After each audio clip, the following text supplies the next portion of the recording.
Alright, let's look at Module 4. Determine the point in the shaded region below that minimizes the value of this objective function. Sorry that mine got over the thing. It's p equals 3x plus y. So what we're going to do is for each of these, we're going to do p equals 3 times the x value plus the y value. And so this one would look like p equals 3 times 2 plus 3. This one's going to look like p equals 3 times 3 plus 2.5. This one's going to look like p equals 3 times 4 plus 1.5. And this one's going to look like p equals 3 times 4 plus 0. Well, that's just the substitution. Let's actually do that math. So this will be 0 plus 3, so p would equal 3 for A.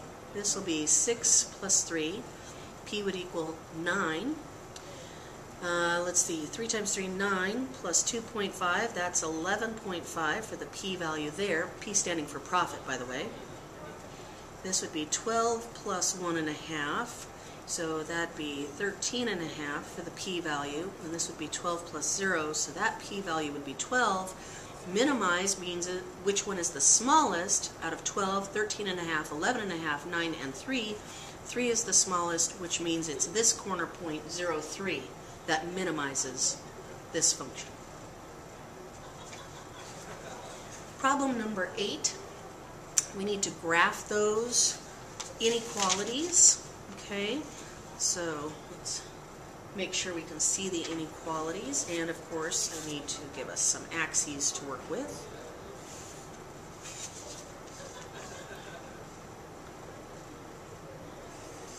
Alright, xy axes. X is greater than 1. I'm going to do that one in blue. So an x equation, remember, is vertical. 1 is here. It's going to go this way. And because of this inequality symbol, this one is a dotted line, which means anything touching it is not included. X is greater than means I would shade to this side. Alright, let's do the next one in this light blue. Y with no x is a horizontal line, pardon me. So 1, 2, 3, 4. This one will be a solid line because of the inequality symbol. Y is greater than means I'm shading above. So far we're trapped in this rectangular region. X plus y is less than or equal to 10. Well, if I minus the x from both sides, then y would be less than or equal to negative x plus 10. So in slope-intercept form, I go up 4, 5, 6, 7, 8, 9, 10. My slope says I'm going to go down 1 and right 1. Down 1, right 1, down 1, right 1, down 1, right 1, down 1, right 1, down 1, right 1, down 1, right 1, down 1, right 1, down 1, right 1, down 1, right 1, down 1, right 1, down 1, right 1, etc. This will be a solid line, so let me fix that. And it says that y is less than or equal to, which means I would shade below this green line. So far, we're trapped inside this triangular region, but we have one more line that we need to graph. Let's see if I can find another color. How about this purpley kind of color? So y equals x plus 4 is the line I want to think of. So I'm going to go up to 4, which is right here, a shared point.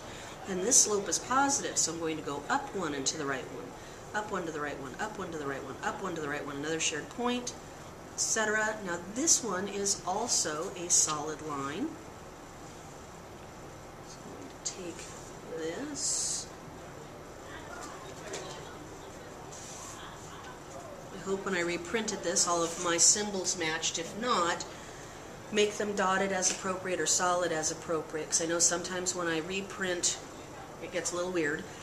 This is y is less than, so for mine I need to go down below, which means the overlap region is in here. That pen is dead. Let's see. Here we go. So the overlap region for me is here. But now I have to think about corner points. Well, this point is on a solid line and another solid line. That one counts as a corner point. This one is on a solid line and another solid line. It counts as a corner point. This one is touching a dotted line. That is not a corner point. This one is also touching a dotted line. It is not a corner point. I have only 2 corner points. So the answer is B. All right, number 9. The senior class at this high school. Well, remember, this is the one where we use V for vans, B for buses. So 4 vans plus 2 buses equal 39 students. And the other sentence, 2 vans plus 3 buses equals 46 students. I prefer the elimination method. I'm going to multiply my second equation by -2, and I'm going to get a -4v minus 6b. And let's see, 46 times a -2 is a -92, right? So let's see. This is now gone. -4v and +4v cancel out. -6b and 2b is a -4b. -92 plus 39, don't trust myself this morning, is -53. I already know that's not going to divide by -4 nicely, which means I must have done a typo, but fortunately I have none of the above. Let's see, when we check it though, 53 divided by 4 would be 13.25 buses. We can't have part of a bus. I hope I do a better job on your actual test. So the answer for this one is D, none of the above. If this came out to one of the existing numbers, we would plug this number back in either to this red equation or this red equation and solve for the number of vans. Sorry about that. And number 10, solve this system of equations. Well, again, I prefer the elimination method, and because these two are already positive negative, I'm just going to multiply this bottom equation by 2. I get 4x minus 2y equals 8. 4x and 1x is 5x. -2y and +2y cancel out. 8 and 2 make 10. Divide both sides by 5, so x equals 2. So it can't be D, it can't be C, it can't be B. I need to make sure that the 0 actually works. 2 plus 2 times 0 is 0. That would make 2. 2 times 2 is 4. Minus 0 would be 4. It checks. The answer is A. And that is Module 4.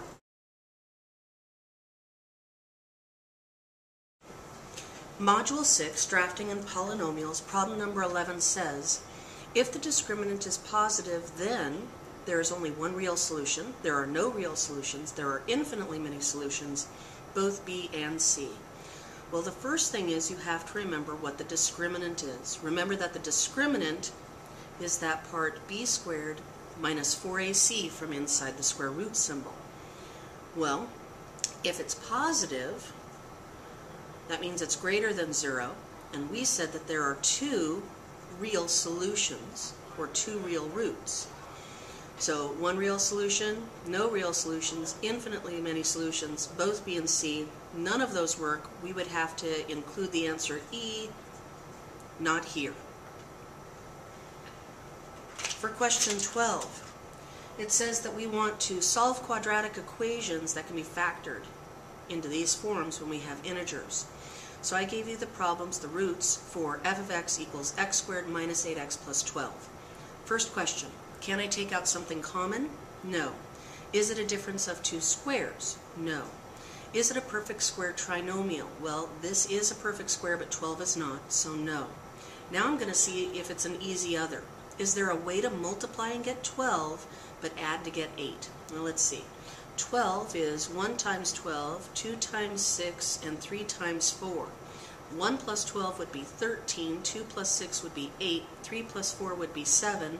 My middle term is 8, so I'm going to use the 2 and the 6.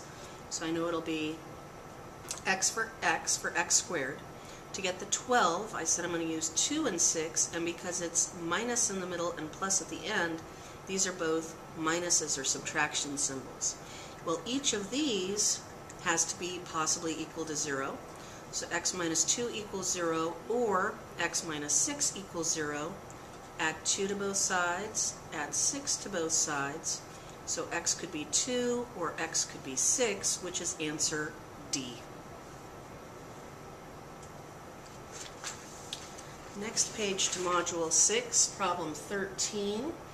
If I tell you that f of x is equal to x plus 5 times x minus 3, and we need to know how to do it, This is the kind of question where you need to decide.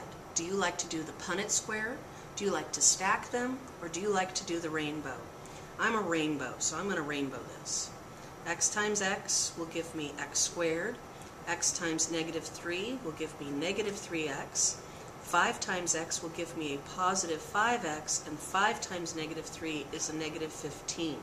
I already know it can't be b because that's a plus 15. They all have x squared, they all have a minus 15. The last thing I have to do is combine these. You owe me $3, you have $5 in your pocket. After you pay me, those will combine to be a positive 2x. The answer is D. Number 14. Given the roots, we need to determine the equation. This is the kind where we work backwards. So, x equals 2, x equals negative 5. How do I get rid of a positive 2? I subtract it. So x minus 2 is 0. How do I get rid of a negative 5? I add it. So x plus 5 is equal to 0.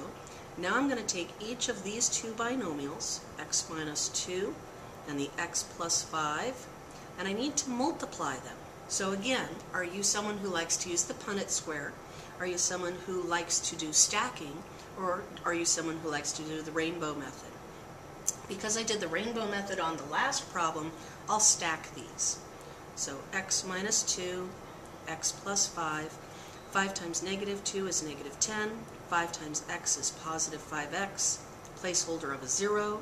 X times negative 2 is negative 2x. X times x is x squared. The last thing I do is combine those like terms. So I have x squared, a positive 3x, and a negative 10. It's not this one. It's not this one. Aha! The answer is C.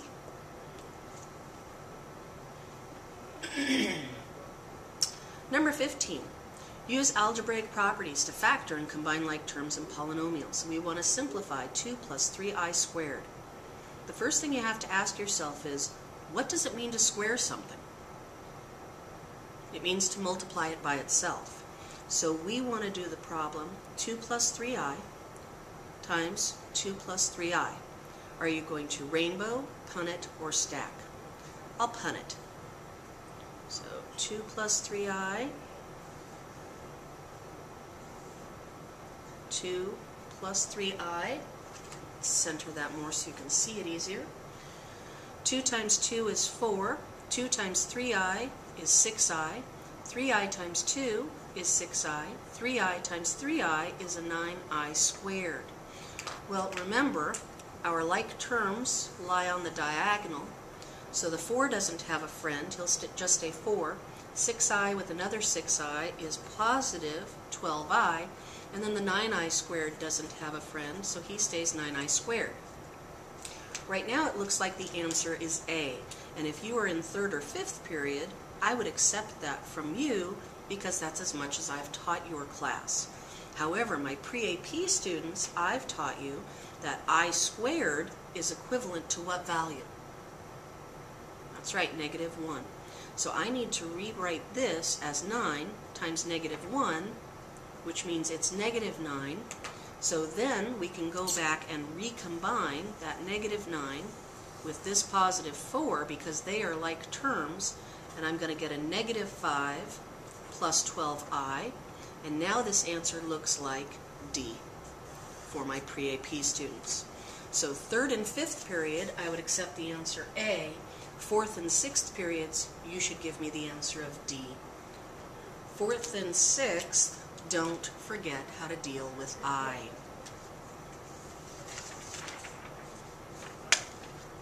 Problem number 16, write this in standard form. Remember, this one's actually pretty easy if you know how to do either Punnett, rainbow, or stacking, the distributive property, and collecting like terms. We begin by squaring this term.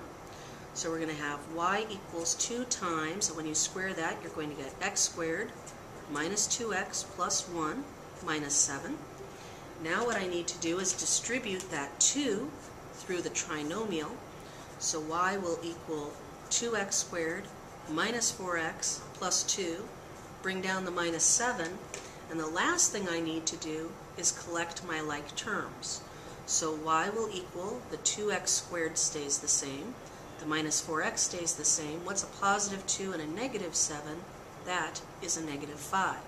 So which one does it match? It matches answer C.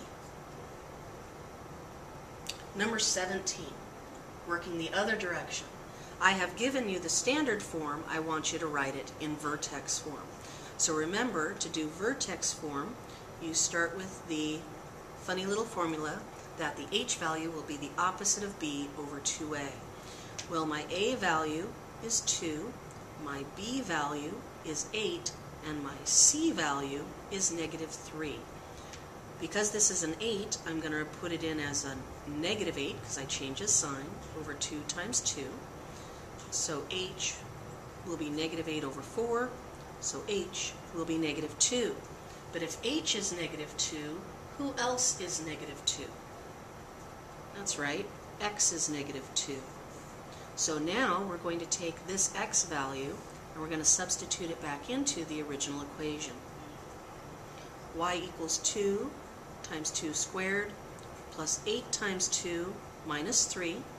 So y will equal 2 times 4 plus 8 times 2 minus 3. So y will equal 8 plus 16 minus 3. So y will equal 24 minus 3, and y will equal 21. But if y is 21, then the k value is 21. So now what we need is the a value, which we said from the original equation is 2. We need our h value, which we solved to be negative 2. And we need our k value, which we solved to be 21. We are going to take those three pieces and we're going to put them into the vertex form. Remember, this one is always the opposite sign. This one keeps the sign. So when I fill this in, I'm going to have y equals positive 2 times x. Because my h is a negative, this is going to become plus 2 quantity squared. And because my 21 is positive, it's plus 21. There's my answer. Who does it look like? Nobody. We would need to add in e, not here. So, number 18, the graph of a parabola with two roots. Well, remember, this idea goes back to what we discussed about the discriminant. So basically what we need to know is, does our parabola cross the x and y axis twice, once, or not at all? What we learned is, and this is just a rough sketch, okay? Here are my axes, right? My parabolas could be happy parabolas or sad parabolas. Notice how these are crossing the axis twice. I could have a happy parabola or a sad parabola where it only crosses that x-axis once with the vertex. Or I could have a happy parabola or a sad parabola that does not touch it at all. So what we learned is this has to do with both the discriminant and the roots. Touches twice, touches once, touches not at all. If it has two roots, what's it going to do? It's going to do this. It's going to touch the x-axis twice, which is the answer to A. Let's look at number 19. Sorry, my formula got wrapped around here, but it should look right on your paper. The proper substitution in the quadratic formula. Well, quadratic formula is that one that you have in your notes, that x is equal to the opposite of b plus or minus the giant square root of b squared minus 4ac all over 2a. So first of all, I know that answer A is wrong because it doesn't have the denominator. This one has 2 times 3, this one has 2 times 3, this one has 2 times negative 2. The A value is 3, so I know the answer cannot be C. So now, what's the difference between these two? Oh, it's the B value. Well, the given B value has a plus sign. I need the opposite of B at the beginning. So what do I do to a positive 2? To get the opposite, I make it a negative. So it looks like the answer is going to be D, but let's double check that I didn't make any errors. The opposite of B plus or minus B squared minus 4 times A times C all over 2 times A. Sure enough, the answer is D.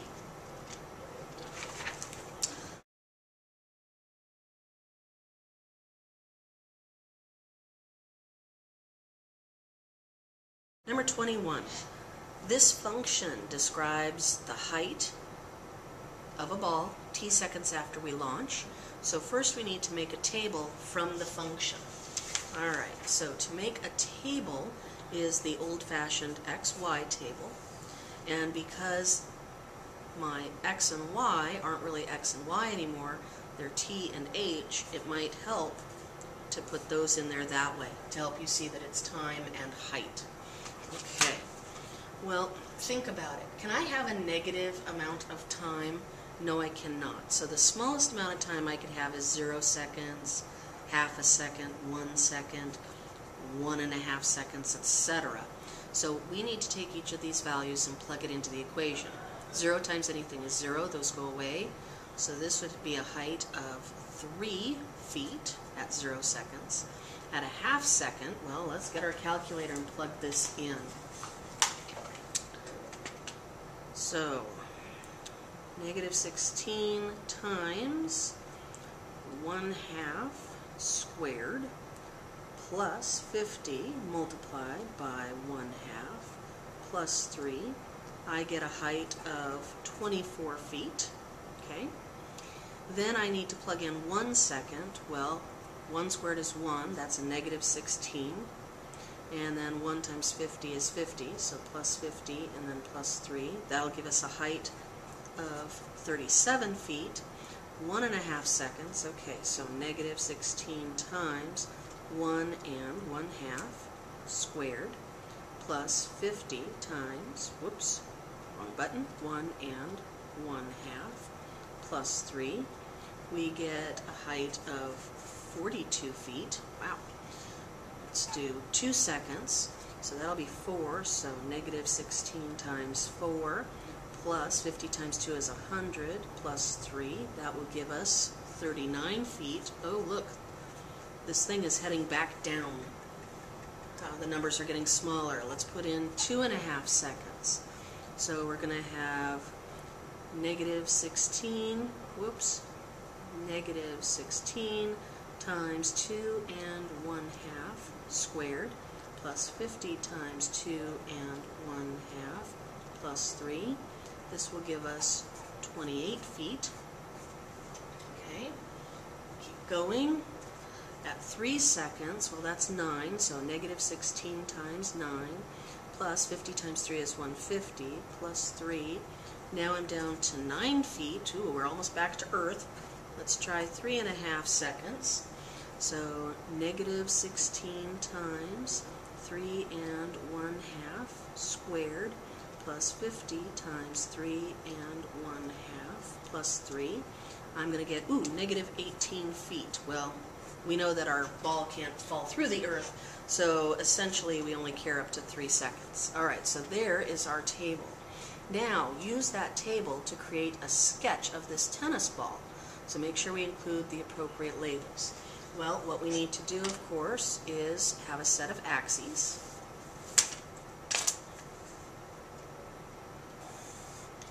This down here, let's zoom out a little bit, will be my time in seconds. This side over here will be my height in feet, okay? And I need to be able to go from 0 to 3. Let's see, 1, 2, 3, 4, 5, 6, 7, 8, 9, 10, 11, 12, 13, 14, 15, 16, 17, 18. So I could go every 3 spaces to be a second. So 1, 2, 3, 4, plenty of room. I need to be able to go from 0 up to 42. That's my greatest value. 1, 2, 3, 4, 5, 6, 7, 8, 9, 10, 11, 12, 13, 14, 15, 16, 17, 18, 19, 20, 21, 22. So if I go that everyone represents 2, so 2, 4, 6, 8, 10, 12, 14, 16, 18, 20, 22, 24, 26, 28, 30, 32, 34, 36, 38, 40, 42, 44. Okay. So I need to plot 0, 3. So 0, 3 would be here. Half of a second is here at 24.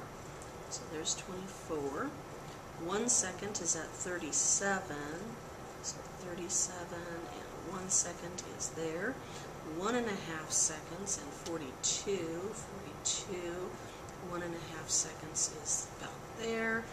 2 and 39, so again we're coming back down, so 2 and 39 is there, 2 and 1/2 seconds and 28 feet, 2 and 1/2 seconds and 28 feet, 3 seconds and 9 feet is there, okay, and then we want to sketch that, make that stand out, okay, it's coming back down, alright. This is the height of a tennis ball in feet and seconds. Give me some sort of title. All right. Question C. How high was the ball after 1 second? Well, let's look. Here's 1 second. The answer is 37 feet. Approximately when does it reach this height you found in part A again? Well, the easiest way is to look at the graph. 1 second is right here, okay, so 37 feet. I go across, I hit it again here, so use my ruler to come down, so it's a little after 2 seconds.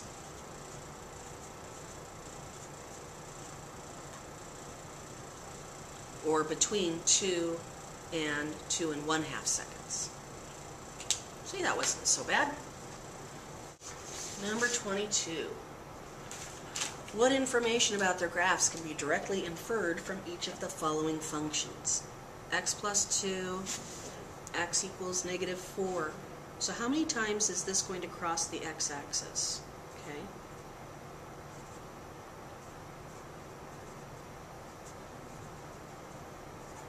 Two times, right? Because you're going to get 2 roots. You'll get x equals -2 and you'll get x equals +4 from the math I showed earlier in the video.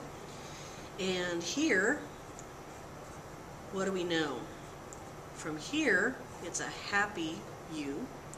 It's the normal size. Remember, if it's a fraction, it will be wider and flatter. If it's a big number, like 8 or 12 or 100, it's going to be very tall and skinny. This +3, remember it's counterintuitive, it's going to move to the left. This -1 means it's going to shift down. So its vertex, right, would be at -3, -1. So 1, 2, 3, 1, okay? And we know it's going to be a happy parabola. But the key thing is we know where its vertex is.